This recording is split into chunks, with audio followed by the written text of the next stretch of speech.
For more than a century, some of the most celebrated films ever made have been about war. But a new entry in the war picture genre is adding a chilling dimension, as David Martin explains.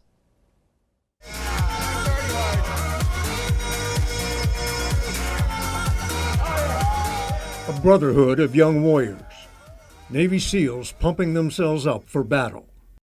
Armed to the teeth. Oh, he's back. And trained to perfection. Is he peeking or probing? Peeking with serious intent to probe. Then it all goes wrong.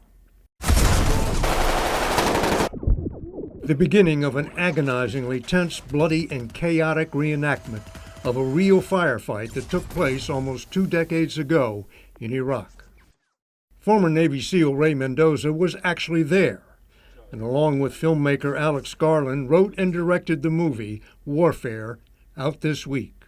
We had one rule above all other rules, which was nobody who wasn't there, which of course included me, was allowed to introduce anything into the story. The source of all information could only be either Ray or other people that were there.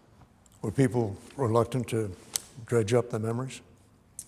No, they weren't. They definitely wanted to tell the version, especially 20 years later. We never really talked about it at the time. You know, oftentimes you have to push that stuff down just to function in a war zone. Did you take any dramatic license? We took absolutely no intentional dramatic license. EA 5 minutes, over. The action unfolds in real time. They are en route to you. 3 minutes out! 3 minutes! When reinforcements are 3 minutes out, it actually takes them 3 minutes of screen time to get there. This is Frogman 6 Romeo. We need to cast evac at our last known position. Over. The dialogue is strictly in military jargon.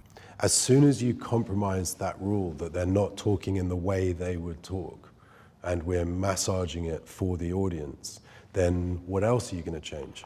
OP1 location as follows. Papa 10 building. Much of the jargon is delivered by DeFaro Wunatai, who plays Mendoza, then the platoon's radio operator, and now a first-time filmmaker. What was the hardest part of playing Ray? My guy I was playing, was behind the camera 24/7. One of the hardest things I had to do was really just get it right. Like all the other actors, he is young and fit, but that's not what landed him the role. I pulled up to the meeting 20 minutes early. So that's the secret, 20 minutes early. I mean, it landed me this role. I didn't even have to audition. You're not auditioning the actors, you're interviewing them? Correct. We were looking for the mindset, the dedication that's going to be required. What was the attitude you were looking for?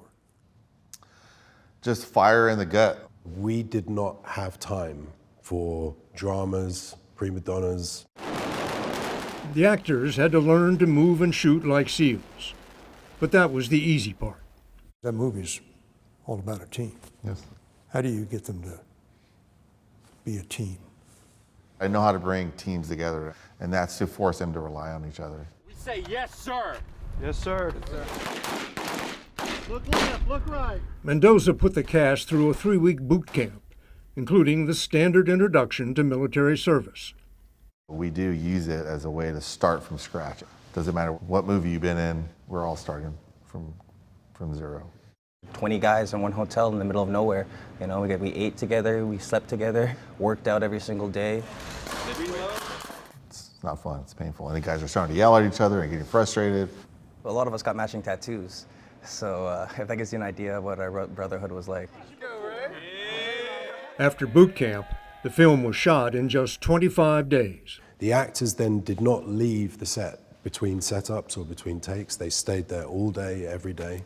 And everybody was locked into this story, replicating this scene with the people who really lived through that scene, standing a few feet away. Filming stopped the day one veteran of the firefight arrived on set. The movie is dedicated to Elliot Miller, gravely wounded that day.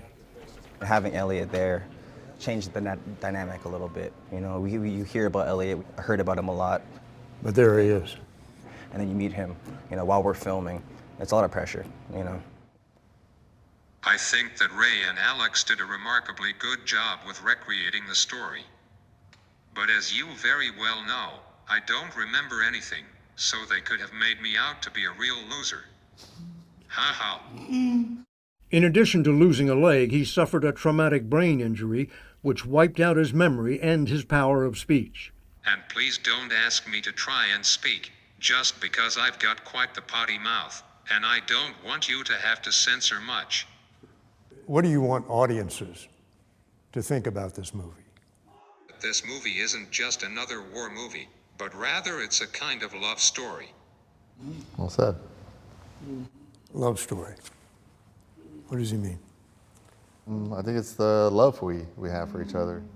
When you spend that much time with somebody where you go out together, you work out together, you train together, you do everything together, there's this bond, this understanding of putting the team and everyone else before yourself.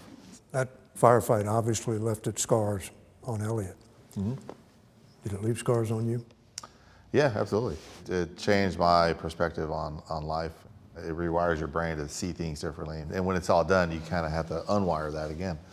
The two men watched together as the actors recreated the moment when Mendoza saved Miller's life by pulling him out of the line of fire. You know, you got emotional, and then I got emotional, and I had to walk off set because it was just too much. We are troops in contact requesting immediate air support. There's plenty of valor in this movie. There is zero glory. Yeah, right. Is that what you want people to think about combat?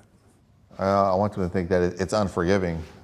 Did this firefight even make the news at the time? No, there's thousands of these. Thousands. Just another day in the war. Yep, yeah. Unlike most movies, Warfare had its world premiere before a packed house of veterans at the American Legion in Hollywood. Elliot Miller was one of them. Sending a message to those who would decide whether to send their country to war. This is for me and for most of us, how it feels. And so just please remember that. And when you do make that decision, this is what you're sending our kids off to do.